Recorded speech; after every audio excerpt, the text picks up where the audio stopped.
মৰমৰ ছাত্ৰ ছাত্ৰীসকল, আমি ইতিমধ্যে ৰোড নট টেকেনৰ দুটা ষ্টেঞ্জা আলোচনা কৰিলোঁ।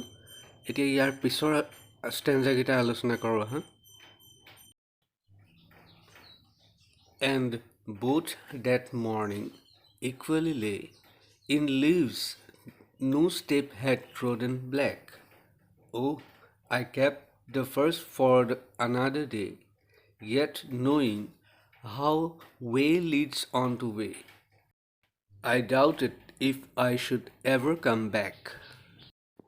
The poet says that both the roads were covered with leaves, and perhaps he was the first to travel that morning. He thinks so, because the fallen leaves had not been stepped upon and turned black by footstep of any traveler till then. However, it seems that he is doubtful if he could come back and take the first road that he kept for another day, or should he even come back? Third stanzaটোত কবিয়ে কৈছে যে তেওঁ যিদিনা ৰাতিপুৱা তেওঁ যাত্ৰা কৰিবলৈ সেই পথ দুটাৰ সন্মুখত উপস্থিত হৈছিলেগৈ, সেইদিনা তেওঁ দেখিবলৈ পাইছিলে যে দুইটা ৰাস্তাতে সমানে সৰাপাত পৰি আছিলে, আৰু সেই সৰাপাতখিনি তেতিয়ালৈকে কোনো এজন মানুহে তাত গছকা নাছিলে বা গছকাৰ চিন নাছিলে তাত। এইখিনিতে কবিয়ে এটা কথাত সন্দেহ কৰিছে যে তেওঁ যিটো বাটেৰে যাত্ৰা আৰম্ভ কৰিলে, দ্বিতীয় পথটো বাছি লৈছিলে, সেই দ্বিতীয় পথটোৰে গৈ পেলাই তেওঁ এনেকুৱা দিন আহিব নেকি যে তেওঁ আকৌ ঘূৰি আহিবলগীয়া হ'ব, বা ঘূৰি আহিবলগীয়া হ'লেও তেওঁ ঘূৰি আহিব পাৰিবনে নাই, সেই কথাটো তেওঁৰ মনত এটা সন্দেহে বাস কৰিছিল বা সন্দেহ কৰিছিল।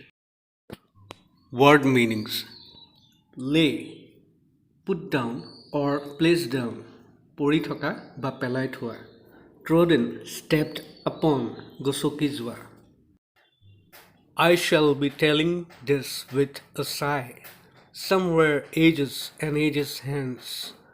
Two roads diverged in a wood, and I took the less traveled by, and that has made all the difference.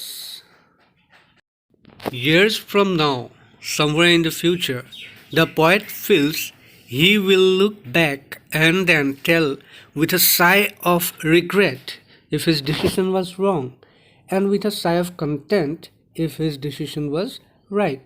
That's the decision that shall make all the difference. শেষৰ ষ্টেঞ্জাটোত কবিয়ে কৈছে যে আজিৰ পৰা বছৰ বছৰ ধৰি পিছত মই যেতিয়া ঘূৰি চাই পেলাই মই এটা হুমুনিয়াহ কাঢ়ি পেলাই ক'ম যে মোৰ ডিচিশ্যনটো ভুল আছিল, বা মই হয়তো স্বস্তি নিশ্বাসো পেলাব পাৰোঁ যে মোৰ এটা ভাল ডিচিশ্যন ল'লোঁ।